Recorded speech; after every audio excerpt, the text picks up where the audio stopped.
And I would like to call on stage Ms. Sandhya Rani, State Project Director, Andhra Pradesh Sarva Shiksha Abhiyan and Commissioner and Director of School Education, Government of Andhra Pradesh. Is ma'am here? Please a round of applause, please. She is the chair for the session. And now I would like to call on stage Mr. Santosh Birari, Managing Director, Orissa Knowledge Corporation Limited. I think sir is on his way, so he'll be joining us. Mr. Rajiv Yadhuvanshi, Commissioner cum Secretary of Education, Government of Andaman and Nicobar. Can I have the round of applause, please? Dr. R. U. Purohit, Joint Commissioner, Commissionerate of Higher Education, Government of Gujarat. I think sir is also on his way. I've asked ma'am to chair the session and start, and you please take over the whole session and let me know when you begin. Thank you, sir.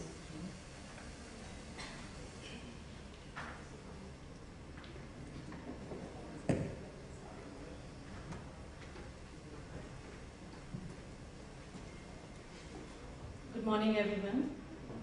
It's a pleasure to be here, and I welcome my fellow panelist, Mr. Ashish Srivastava. Sorry, Santosh Birari. I'll await others to join the panel. The discussion for today is about how private players help government schools. So there is an underlying assumption that they can help. Could we agree with that? In fact, yesterday's proceedings, the discussions and the debates kind of excited me certainly, and I must compliment the organizers for this kind of involvement and this kind of platform where practitioners and policymakers and also providers of various services could exchange their views and ideas and innovative models. What kind of struck me was the total disconnect between the morning inaugural session where the Honorable Minister from Punjab, both the Secretaries of School Education from Punjab and Chhattisgarh, and the subsequent discussions that has happened and subsequent presentations. They gave a very broad overview of the kind of challenges that are being faced across the country by several state governments and the national government in ensuring right to education. Challenges across the board, from teacher recruitment to training to attendance management to addressing so many issues relating to out-of-school children, child labor, even maintaining basic infrastructure in schools across. What struck me was something I read about 3.5 decades ago. I don't know how many of you have heard of C.P. Snow? Oh, yes. Yeah? Okay. This was part of my non-detailed text in my +2 lessons way back in the late 70s. He talks about two cultures, and it kind of struck me yesterday once again. So I went back and looked at Google to reread that article. It basically talks about the disconnect between the two cultures of sciences and humanities. This was a very popular, famous Reed lecture given at the Cambridge Senate in 1959. He's a novelist and a scientist, and his wife is a humanities professor, I think. So he actually was drawing at that point of time where the scientists didn't understand what this whole humanities was about, and the humanities had no clue or appreciation of what the scientists were doing. And I'll read out 2-3 lines from his thing. Sorry, I'm taking a little time, but I just want to make 1 or 2 points specifically. He says that between the two, a gulf of mutual incomprehension, sometimes hostility and dislike, and most of all, lack of understanding. This polarization is sheer loss to us all, as a society, as people. It is at the same time practical and intellectual and creative loss. Closing the gap between our cultures is a necessity in the most abstract intellectual sense as well as in the most practical. And when I was talking about these two cultures, what struck me was where I'm coming from, representing the government schools, and where a large majority of you are coming from, representing, if I may say so, established, well-functioning, well-endowed corporate schools. But I think we're all in the same mission, and the mission is to ensure quality of education to our future citizens in this country. In fact, when we're talking about private players playing a role in government schools, I think it's a great opportunity and as well as a challenge that is out there. I understand that under the right to education, government is to invest around 231 crores in a matter of 8 years to ensure quality of education at a reasonable access levels. And obviously this kind of investment government cannot afford, and there is a big role for a whole lot of private players, be them NGOs, non-profits, profit-making, education providers, technology providers, and even corporate education delivering managements. Very often, there is a dismissive attitude towards our government schools. They are in pits. Learning levels are abysmally low. Not much can come out of it. I'm sorry, but I do agree that there are areas, there are challenges that one needs to work on. But the kind of scale, the kind of mandate with which government is working, and the kind of conditions in which government schools are functioning, needs a lot more of understanding and appreciation, and also support. And to have a single, workable, reasonable quality solution for a whole range of schools across the board is not easy. And that's the task that the government has set for itself and has been trying to deliver at scale. In fact, huge budgets are given for this, no doubt, and as you may be aware, 90% of them are actually spent for teacher salaries than for any education development. And the percentage, trends also show that the percentage of private schools has been increasing over the years. And as it stands now, around 37% of high schools are managed privately, whereas 16% I think is upper primary and about 8% of primary schools are with the private sector. Enrollment obviously is increasing, and there is a concern about learning levels both in private and public sector. According to ASA, while the difference points between private school learning levels and government school learning levels is anything between 9% to 20%, when actually they went in deeper and studied, 2/3 of the reasons or the factors responsible for better performance of private school children is nothing to do with school, where they are studying. It's to do with their socioeconomic background, the education levels of the parent, access to teaching learning material, and so many other things than actually conditions in the school. In the ultimate, I believe that it's not a question of either or. Can government do it? Can private sector do it? No.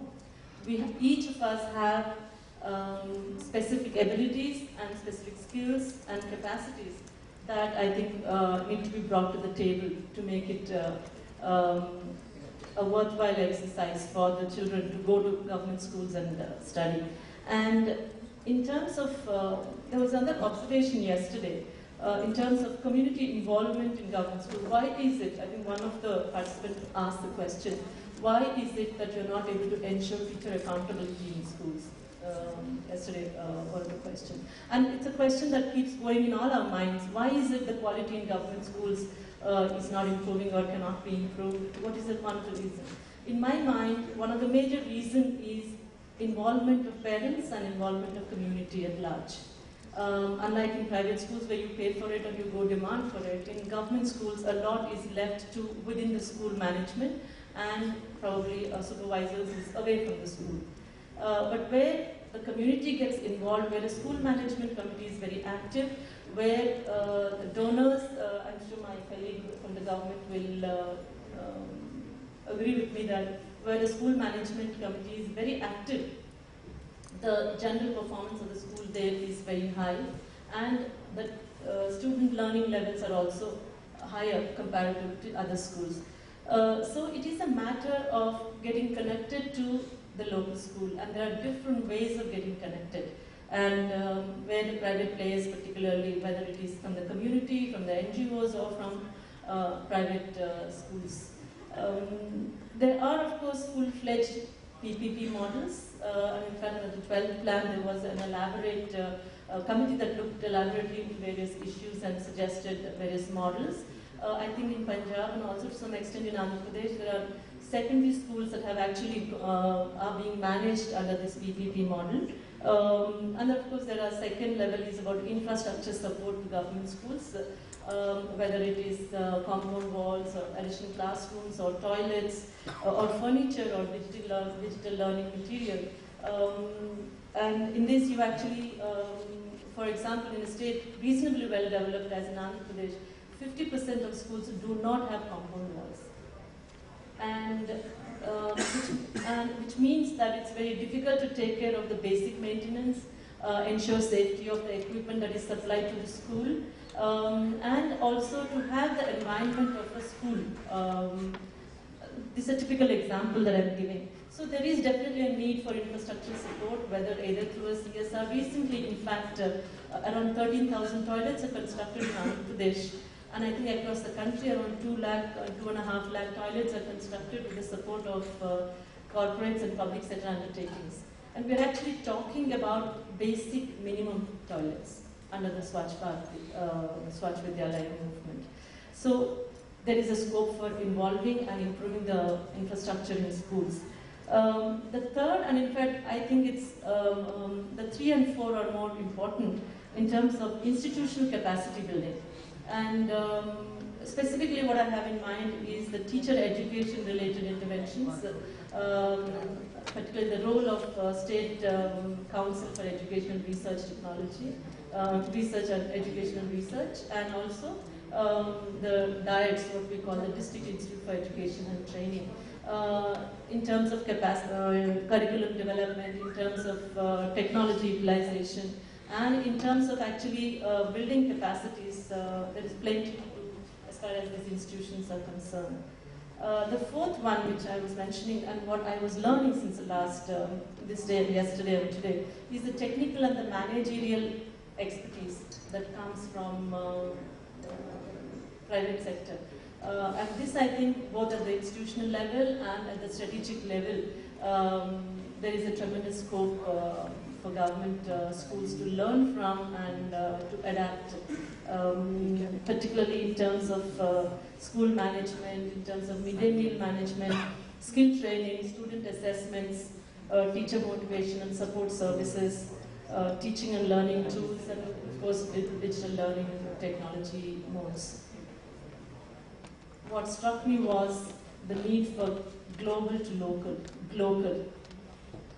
A lot of schools have initiatives and models for broadening the perspectives of their students and giving them global exposures. I think it's time also that they get the local experience. And I think when I'm saying this, I mean a structured institutional partnership between well-established schools with the local government schools, where resources can be shared, where processes can be shared, where best practices can be shared in terms of science, mathematics, digital classrooms, sports facilities, events like quizzes and Olympics, or innovations and developing activities and science models, etc. So what we would call a collaborative learning in a different context, which is across schools. And also a structured mentoring between student to student in such schools, between the schools, students of these two schools. I believe that this can be mutually beneficial both for the children from government schools as well as children from private schools. And another area is what the education technology providers bring to the table. There is a tremendous opportunity and scope to meet the needs of government schools. One or two concerns that I would like to place on the table are relating to the ability to get these solutions out there on scale in terms of cost, in terms of servicing, and if the technology providers can actually work on it more and find a kind of mutually workable solution, I think out there is a tremendous opportunity. But also a word of caution, it's not easy to work with government, as you all must be aware, and there must be tremendous apprehension among all of you that if you walk into a neighboring school to say, let's come and work together, what kind of reception will meet you? Certainly. Probably there will be some amount of resistance. There will be curiosity, they will be definitely interested, there will be resistance, definitely, and probably indifference by the education managers at the block or a district level, and probably at the state level, if the scale is not big enough, a certain amount of, no, I need to manage a whole thousands of schools. This one or two school solution is not going to work for me. So you could find that kind of responses coming. But I think it's worth trying. And the task is too huge out there. And there is a definite role between, for the private players in improving overall government schools. I'm definitely a motive for joining together and working on that and building our synergies together. Thank you, and I request my colleague to share his thoughts on this whole issue. Thank you, ma'am. Good afternoon. In my view, the role of private players, it can be in three ways. It can be complete privatization, it can be private participation, or it can be PPP mode. I personally, this is my opinion, the education is, it is a right. So, it is basic responsibility of, and it should be the basic responsibility of the government. So government should act as an initiator, keeping learning of a learner at the center, having different stakeholders who can be, like we can have different NGOs, we can have different objectives, like why to learn, how to learn, what to learn, and for everything we can have different partners. But the basic initiator shall be the government, and it is the government. Different NGOs like Pratham, they can define the curriculum. We can have different NGOs, we can have investors who will invest in infrastructure. They can invest in some technology, some skills, some motivationals. Like we need motivation for the teachers also. So we can definitely can have different private partners who can motivate our teachers. So basically, we don't want to replace the teachers. It will be there.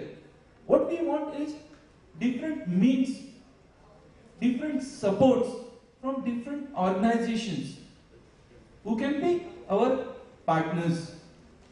In basic, the focus is learning of the learner. Then, if somebody is investing, if it is a private party, definitely they need some returns. So education cannot be in terms of profit. So definitely we can have some indicators. Some indicators, say like mutually agreed some indicators and mutually defined some profits. And we can work, and we are working, like we are working with different partners at present for 4,000 schools implementing ICT. And it is working, like the core competency, what is to be taught, we have not given to the vendors. We have kept that, the e-content, the pedagogy, everything we have kept with ourselves. we have asked the partners to invest on the infrastructure, and definitely we have very transparent indicators. We are maintaining those indicators, and we have kept those indicators on public portal. So it is very transparent system. So I definitely agree. It is very difficult to work with the government. But if we have some very transparent system, definitely I don't think it becomes difficult for the private investors, private partners also. So basically, I would expect the private partners to share their knowledge, skills, motivation, leadership, management, technology.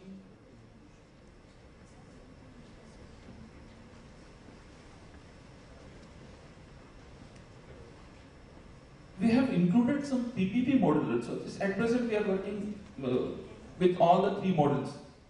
We are working with complete privatization. We are working with PPP model. We are working with private participation also, and it is working. It's a blend of everything. So, but basic initiator, the control is with the government, and it is not only the control, it is a transparent control. We have defined very clear indicators, and that should be the system, what I feel personally, and it is working very fine.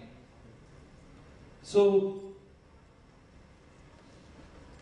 we can have different technologies from different partners, just like we are having the payment options. Definitely, it won't work with the government schools, definitely. But definitely some monitoring system, if we have some monitoring system, some MIS system, definitely it is going to work. We need partners for all those things, technology. See, we cannot invest in technology. Simple, because tomorrow it will become obsolete. And we just cannot. So definitely some partner is there who is investing on technology, developing some new technology things, using that technology in our schools as well as other schools. So definitely he will be in profit and we will be in profit. So it is definitely like win-win situation for all. So definitely it should be. Fine, thank you.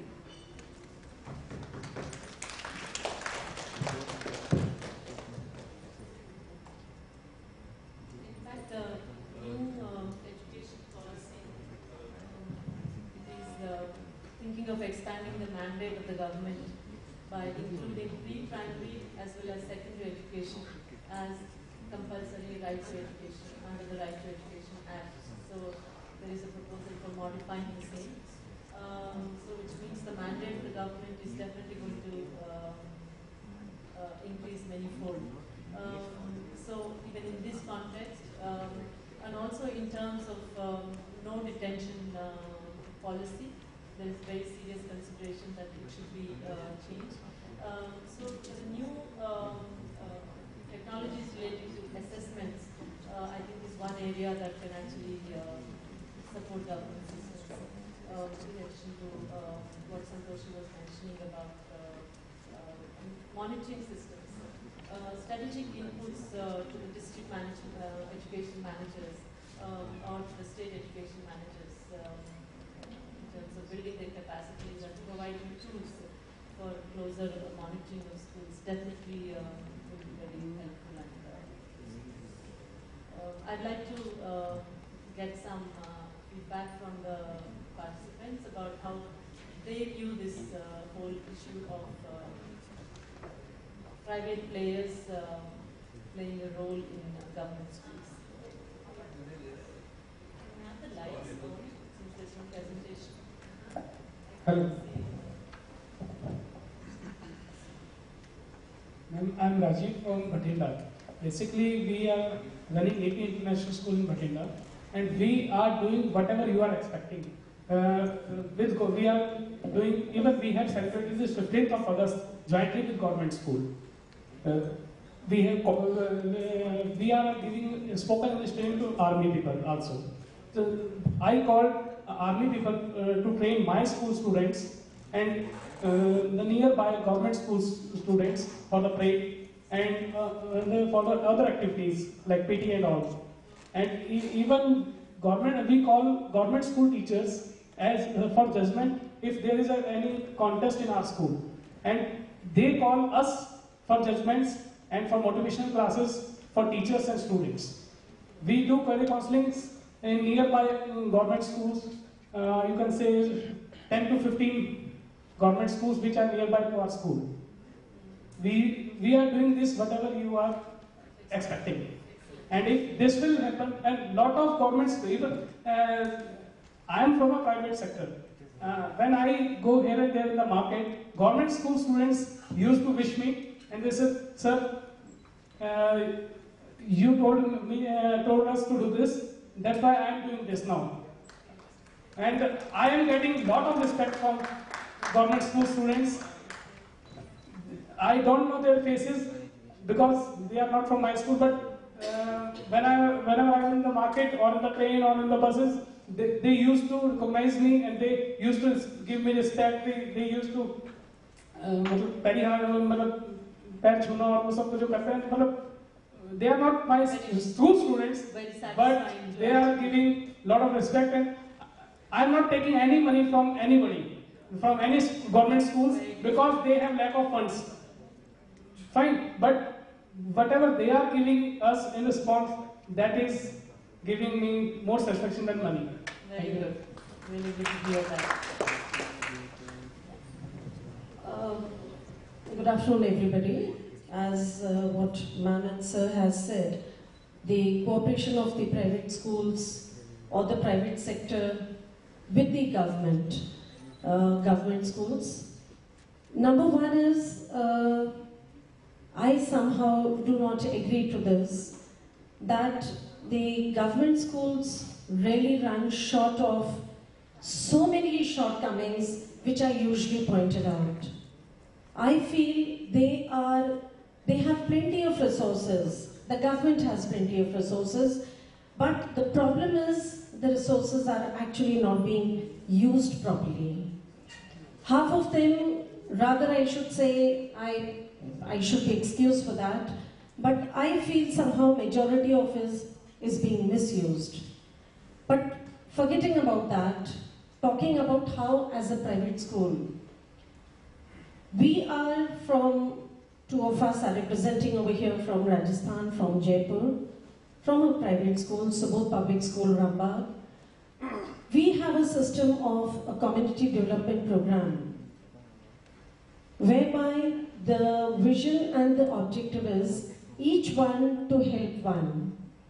With this intention, we have started the program, and it's been more than a decade, where we have been successfully carrying on adopting 4 government schools, 3 ashram schools, where there are 2 orphanages, and in that we have a year-long program. Every child of my school contributes once in cash and once in kind. We have a plan as to how we have to go about a round-the-year program where my children, they go to those schools.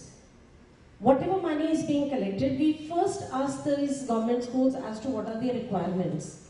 The requirement comes, they come to us in a form which looks like as if I am actually a stationery vendor, where the demand is coming, ma'am, 4 staplers, 5 punching machines, so many notebooks and all that. Because those schools have understood that we are actually fulfilling their requirements. Similarly, when it is for their uniforms, they ask me, giving me the sizes. Ma'am, this is for 28 size, this is for 32, so many pieces and all. And we appreciate the effort of the principals over there, the heads of the institutions over there, who are actually taking an effort. As what you said, and you rightly pointed out, that you get a poor response. I do believe that, because there are so many technical glitches coming in with the government issues, so they don't really respond to you. But once they understand the concept of what a public sector is wanting to help them out, they do it. And we have been taking our agencies which have been coming from abroad, our distinguished guests who have been coming from different parts of the world, we have been making them also visit those schools, and they have also been a helping hand. And we've already got a toilet for the girls constructed in one of the government schools also. Not only that, now we have realized that not only giving them in kind is the only thing what is needed, but we also feel that why should those children be deprived of? Like my children in my school are studying so well with all the technical help and assistance which they require. And if that is not available in their school, I could always find a time when my labs are free. We could be inviting those children to my school, and we've already done the plan for this session, where those children would be coming and they would be studying in our labs. Our students have been going there for teaching, our students have been going there for planting trees, for doing the cleaning in the school, helping them out, celebrating Diwali, New Year, Kite Festival, which is very famous at Rajasthan at the time of Sankrant, and whereby they are always going there with some kind of a message. When it was kite flying, the message to them was save birds. So it was wonderful and wonderful posters which we got from those children, where they all decided that no, this year we are not going to use manja. We are going to play only with sada, the kites are going to be flown only with sada. So what my intention over here is, let us not underestimate the resources or the potential of the government schools, but it is only the perception which has to be built up.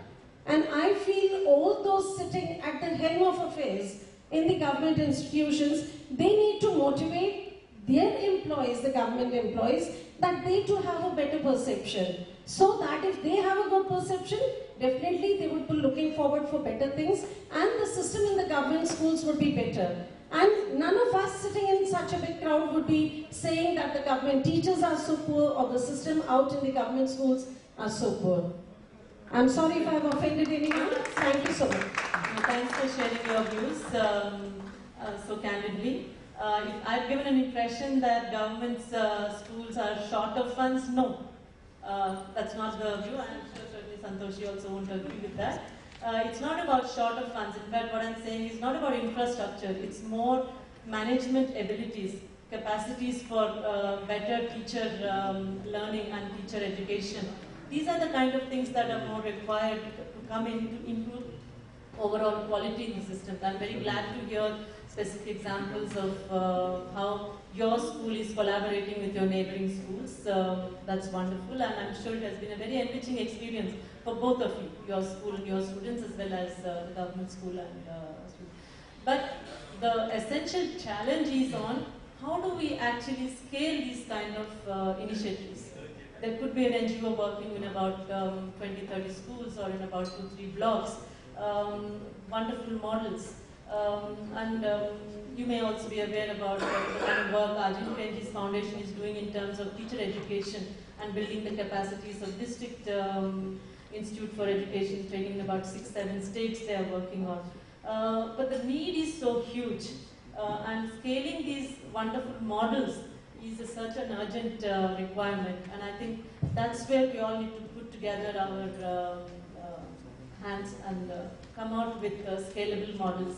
And technology really needs to give a solution. The wonderful CAL program that has come through, computer-aided learning that has come through SSA and ICT models that have come through our secondary education program. It was set up and implemented on the basis of BOOT model. Now at the end of the 5 years, the challenge is on how do we continue to take it forward and ensure that the inputs are coming through the CAL program or the ICT program are ensured with good quality and good servicing arrangements in remote schools and remote areas. So each area there is a challenge, but I believe that there are specific solutions for each of them, and both private sector, for-profit or non-profit, as well as academicians and practitioners like you and government, we all have a role to play together to improve. Now we'll take the last comment from Sir over there, and I'll request you to conclude after that. My name is Willie Brown. I'm a principal of a low-cost budget school about 2 hours away from Bombay. So, first of all, I would like to share that listening to you was so inspiring, because it was you laid out everything so clearly and so concisely, and that brought me to one statement in my head. It says, ask not what the government can do for you, but ask what you can do for the government, right? So, I think the 3 aspects that I picked up was, 1, how do we build accountability within the system, right? The system is there, the government is doing what probably private players don't want to do, right? You're giving access, and access is so important. I mean, forget about the quality of a school right now. If there is no school versus school, I would go for the school, right? So I think there's something extremely commendable and respectable about what you do, and I don't have the guts to do that. The next thing is about measurements. What gets measured gets done. That's what I heard you say. And for me, as a principal of a school, I realize that. So what am I measuring? That is the learning I'm going back today. And the other thing which Sir mentioned, which was so important, was the need for MIS and dashboards. How do I know if I'm going in the right direction? Right. So just want to quickly share. As a low-cost private school dealing with about 50 or 100 teachers and about 4,000 students from the urban poor, we developed our own method of tracking, monitoring, observing, and coaching teachers. And we kind of developed a mobile application for that, which is developed by the school teachers and some ex-students from our school. And thank you.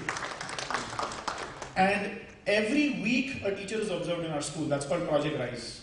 So we have 100 teachers, 100 observations a week, 3,000 observations a year. And all that is mapped through our mobile app. And this is what I feel inspired to do, madam, because I'm here. I would love to offer that to you. I would just like to offer it. Just take more about it. Just do something with it. Because I run a school. That's what I do. I'm not a technology provider. But I think there could be something here. And I guess that's how it starts. Thank you. Thank you. Wonderful.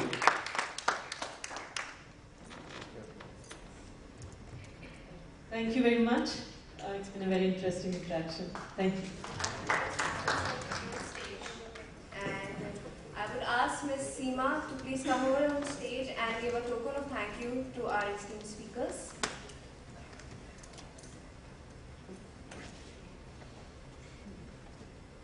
Ms. Sandhya Rani, State Project Director, Andhra Pradesh Sarva Shiksha Abhiyan, and Commissioner and Director of School Education, Government of Andhra Pradesh. Mr. Santosh Birari, Managing Director, Orissa Knowledge Corporation Limited.